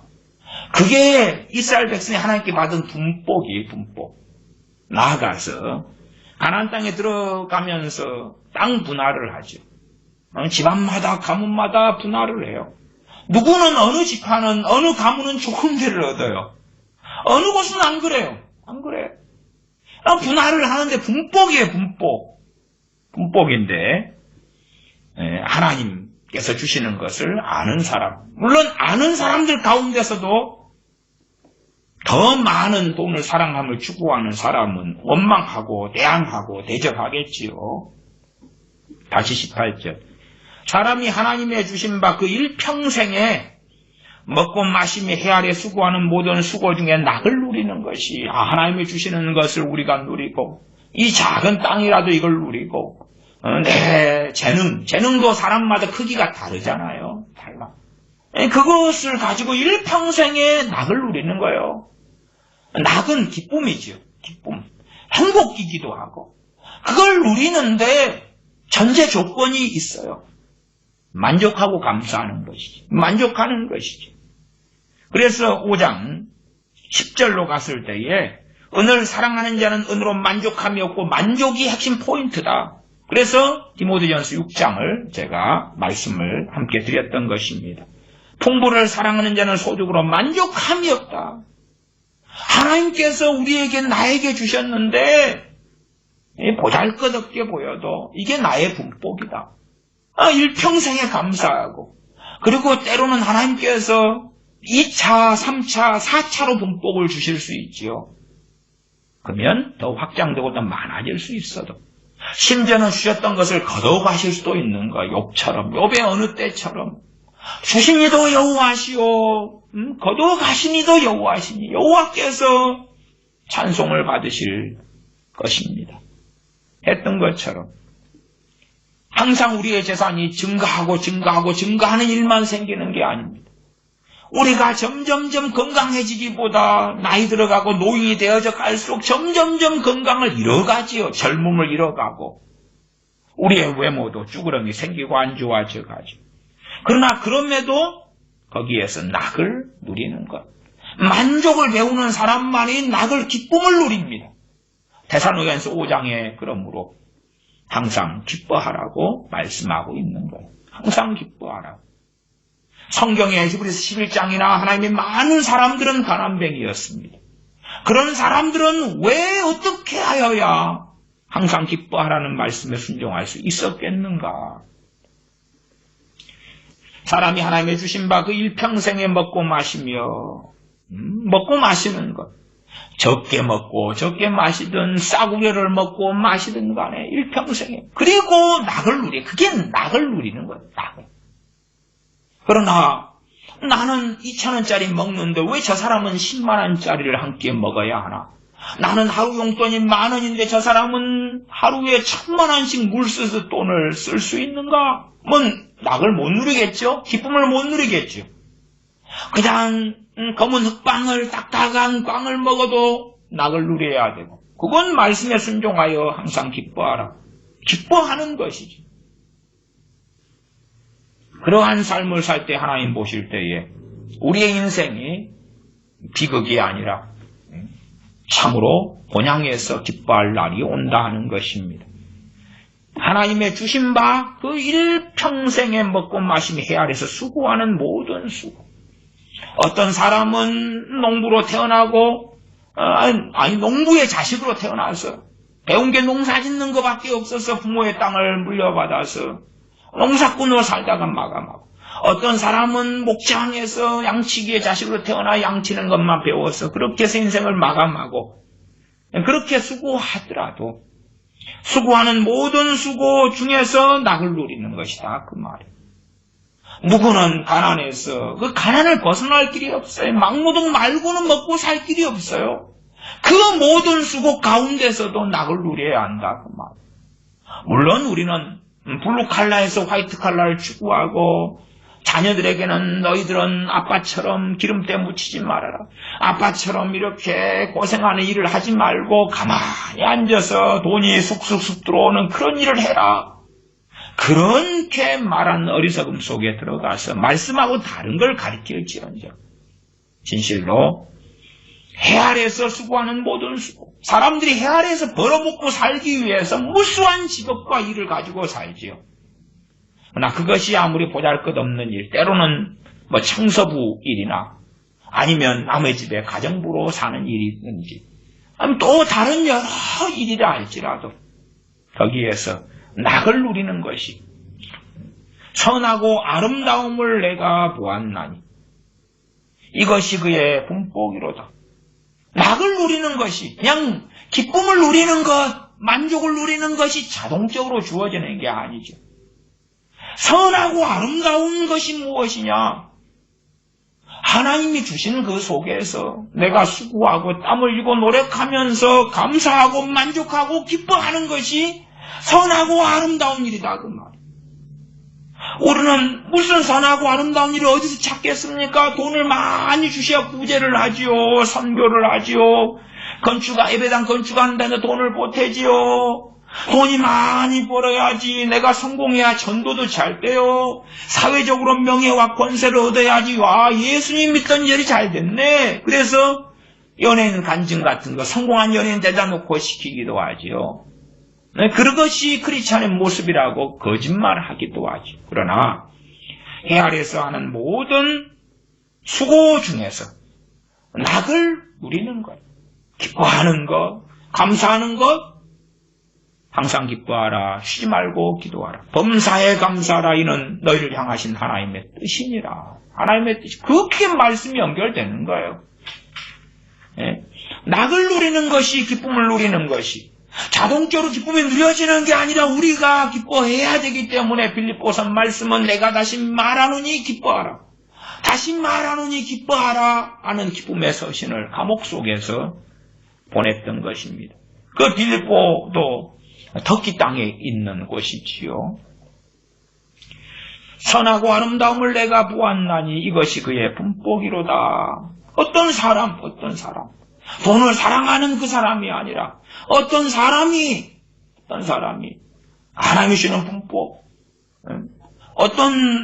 하나님이 주시는 몫이죠. 몫. 누구는 재산이 많아, 누구는 적어, 나 큰 걸 가질 거야. 그거 아니라 작은 건데 누구는 5달란트를 주고 누구는 2달란트를 주고 누구는 1달란트를 주는 거예요. 1달란트 받은 사람이 잘못해버렸지요. 왜? 그의 분복 받은 몫을 제대로 충성되게 주님의 명령에 따라 순종하지 않았지요. 왜? 기분 나쁘잖아요. 왜 저 사람은 5개인데 5달란트인데 저 사람은 2달란트인데 최소한 중간은 가야 될 거 아니야? 아니면 평등. 그 3명이 나눠 가진다 그러면 5, 2, 1 나누면 8개. 8개를 3등분 해야 될 거 아니야. 평등하게. 아니면 내가 더 잘났으니까 나를 5개를 주든지. 5달란트. 근데 왜 내가 왜 재고 적게 받아야 돼? 정말 이런 주님은 좀 이상한 주님이야. 주님 공산주의 평등 모르십니까? 공평하게 공평. 성경의 공평과 세상의 평등은 전혀 다른 것인데 진보 신학자들, 진보 신학을 가진 사람들은 성경의 공평을 공산주의의 평등으로 생각을 하지요. 그래서 전도서 5장을 보면 분복, 이것이 그의 분복이라. 진실로 이 사람은 그래서 바른 길 정로를 걷는 하나님의 사람이겠지요. 그 사람은 많든지 적든지 간에 자기의 분복에 감사해요. 우리의 외모도 마찬가지 아닙니까? 원판불변의 법칙이라고 부모를 잘 만나면 외모가 이뻐요. 키도 크고 늘씬하고 또 부모가 재산이 많으면 어쨌든 여유 있게 살아갈 수 있고 분법은 틀리죠. 뭐 내가 가난한 집에 태어났다. 그건 받은 복이에요. 받은 복. 받은 몫이라 그 말. 목. 그거에 대하여 기뻐하고 감사해야지. 거기에 원망한다면 그는 5장 17절처럼 일평생을 어두운 데서 먹으며 번뇌와 병과 분노가 저에게 있느니라. 신앙성 오래돼도요, 변화 안 되는 나이 드신 분들을 볼 때 되면요, 인생에 대한 원망, 이미 자기도 노인뿐이 돼가지고 돌아가신 부모님을 원망하고 있어요. 그러면 그걸 언제까지 해왔다는 이야기예요. 그가 70살이면 70년 가까운 세월에 해왔다는 거예요. 평생에 어두운 데서 먹고 살았고 번뇌와 병과 분노가 있었지요. 그러니까 주님 믿은 지 시간 흘러도 신앙이, 인생의 삶이 주님을 닮지를 못하는 거예요. 진리를 바르게 깨닫지를 못하는 거예요. 이것이 그의 분복이로다. 우리 자신에게도 분복, 우리가 받은 몫이 있다고 말. 개정개혁파는 받은 목 이렇게 번역합니다. 우리의 몫이 있어. 하나님이 주신 몫이 태어날 때 받는 게 있고 인생을 살다가 주시는 게 있고 우리의 지혜나 IQ도 그렇잖아요. 재능도 사실은 몫이에요. 분복이에요. 그걸 기뻐하고 그걸 즐거워하고 거기에서 낙을 누려야 돼. 누구는 입이고 누구는 주둥입니까? 아니요. 누구는 입이고 누구는 주둥이라. 분법이 틀려요. 분법이. 그냥 이재용 씨 딸로 태어났으니까 재산이 17살, 18인가 17 돼도 8천억 원. 우리는 안 그러죠. 그걸 비교해서 원망하거나 저주하거나 하지 말고. 누구는 아버지가 죽었는데 나눠 가지라고 26조를 줘. 26조를. 저는 아버지 돌아가실 때 집안에 빚만 넘겨놓고 가셔가지고 빚. 돌아가시면서 배사고로 돌아가셨는데 뭐 몇백만 원 나왔는데 그 빚도 다 못 갚지요. 그랬던 걸로 저는 알아요. 그러니까 상속유산을 어마어마하게 주는 게 아니라 없어요. 그냥 없어. 그러나 거기에서 낙을 누려야 된다. 거기에서 감사하고 거기에서 자족하며 만족하며 기뻐해야 된다.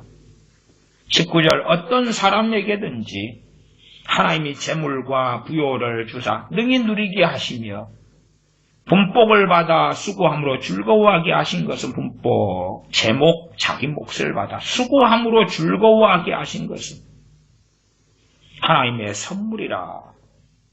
유감스럽게 우리는 우리의 분복을 받아가지고 수고하면서 즐거워하지를 않지요.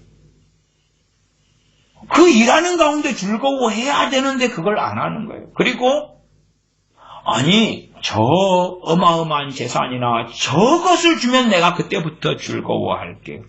당신이 지금 분복을 받았잖아. 당신 걸 받았잖아. 거기에서 즐거워해야 되는데 아닙니다.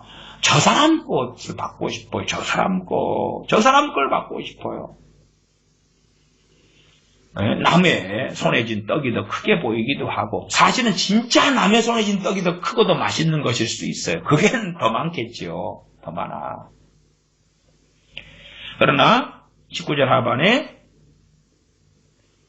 분복을 받아 수고함으로 즐거워하게 하신 것은 하나님의 선물이라. 하나님의 선물 주셨는데 그 선물을 모르고 인생을 살아가지. 하나님이 주신 것. 우리 유전, 체질, 몸 건강. 심지어 우리가 태어날 때 장애인으로 태어났다. 그 비극이라 할지라도 그것도 하나님의 선물 중에는 들어간다. 는 것은 또 생각해 보셔야 됩니다. 19절 상반절 어떤 사람에게든지 하나님이 재물과 부요를 주사 능히 누리게 하시며 어떤 사람에게든지 하나님이 재물과 부요를 주사 능히 누리게 하시며 그러면 우리가 잘못 성경 해석하는 방편 중에 하나는 저는 그렇다고 봐요. 이것을 부자들로 국한시켜버리면 재물을 주사 하나님이 재물과 부요를 주사 그러면 그 부요도 다 다르죠. 어떤 사람은 상대적으로 우리보다 재산을 더 많이 가지고 있는데 자기는 가난하다고 하는 사람이 있고요. 어떤 사람은 사도 바울처럼 헐벗고 굶주리고 가난한데 누구보다 부유하다 하는 사람이 있겠지. 그 라오디게아 교회 요한계시록 3장에 보면 우리는 부유하여 부족한 것이 없다. 나는 부유하여 부족한 것이 없다. 하나님께서는 너희가 벌거벗고 있는 것 보지 못하는 눈먼 것 헐벗고 벌거벗은 것 너희가 알지 못하느냐. 자기들은 부유하다고 했는데 하나님 판결은 부유하지 않은 거지. 마태복음에 심령이 가난한 자, 누가복음에 가난한 자에게는 복이 있나니 천국이 저희 것입니다. 그러니까 진실로 어떤 사람에게는 가난이 그의 부요가 될 것이다.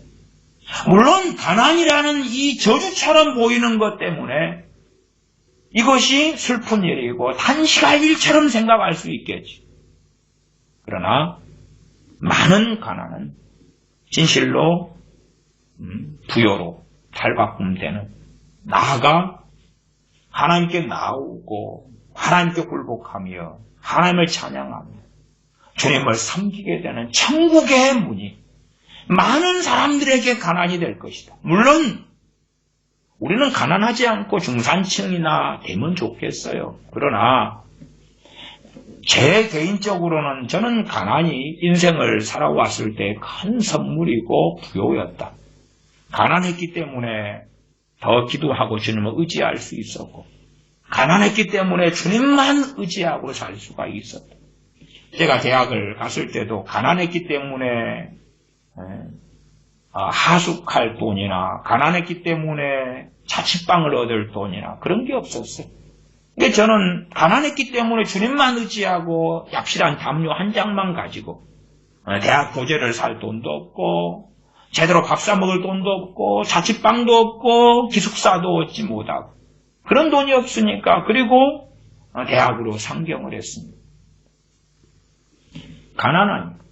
그러니까 잠자는 것도 먹는 것도 사는 것도 하나님 의지하고 살 수가 있었지. 가난하니까. 제게는 그 가난이 진짜 부요가 변신한 모양이 저는 가난이었다 이렇게 말씀을 드려요. 물론 많은 분들이 가난해서 통탄하고 울고 서러워하시겠습니다만은 최소한 제 개인적인 체험은 그렇다. 그러면 우리가 가난하다 해서 내가 부자가 될 때까지 최소한 중산층이 될 때까지 낙을 누리는 삶을 살지 않겠다. 기뻐하는 삶을 살지 않겠다. 만족하는 삶을 살지 않겠다면 자신이 외국인이고 나그네라는 것을 알지 못하며 영원한 본향을 향하여 나아가는 사람이라는 걸 망각한 사람이고 이러한 속에 들어가면 일평생을 어두운 데서 먹고 번뇌와 병과 분노 속에 들어가고 있는 것입니다. 그러한 병은 질병은 쉽게 고쳐지지 않습니다. 깊은 회개가 동반될 때에 이 병이 치유가 되는 일들을 많은 것을 저는 압니다. 5장 20절 저는 그 생명의 날을 깊이 관념치 아니하리니 그 사람은 생명의 날은 자기가 짧게 살니 길게 살 자기의 수명이죠. 사는 날이에요. 내가 몇 살까지 사냐. 생명의 날을 깊이 관념치 아니하리니 깊이 관념치는 생각하지 아니하리니 야 내가 80살은 살아야 될 것 같아. 90살은 살아야지. 생각 안 해요. 30살에 살다 죽어도 되고 40살에 살다 죽어도 되고 50에 살다 죽어도 돼. 70에 살다 죽어도 돼. 25 살다 죽어도 후회가 없다고 말해요. 만족해요. 우리는 오늘까지가 우리의 날이에요. 내일은 하나님의 날이에요. 물론 오늘까지 우리의 날이라도 이 날을 가지고 하나님을 영화롭게 하고 살아가야 돼요. 오늘까지 살다가 마감한다 해도 만족하는 것. 지방간 장만하려고 그렇게 애를 썼지만은 못 장만하고 오늘까지 인생이 마감돼도 저는 그러니까 이게 하나님의 사람이죠. 그러니까 하나님의 사람이 그 생명의 날을 깊이 관념치 않아요. 깊이 생각하지 않아요. 몇 년 살까 언제 살까 그런 것에 집중하지 않아요. 이는 하나님이 저의 마음에 기뻐하시는 것을 응하심이라 그 말은 응답하심이니라 개정개혁판입니다. 이는 하나님이 저의 마음에 기뻐하는 것으로 응답하십니다. 하나님께서 저의 마음에 기뻐하는 것을 응답하십니다. 은을 사랑하는 자, 부요를 사랑하는 자, 풍부를 사랑하는 자, 그래서 마음에 그런 사람이 기뻐하는 것은 다른 거겠지요. 은이겠지요. 주식을 샀으면 이게 떡상하는 거겠지요. 코인으로 돈을 많이 버는 거겠지요. 그게 아니겠지요.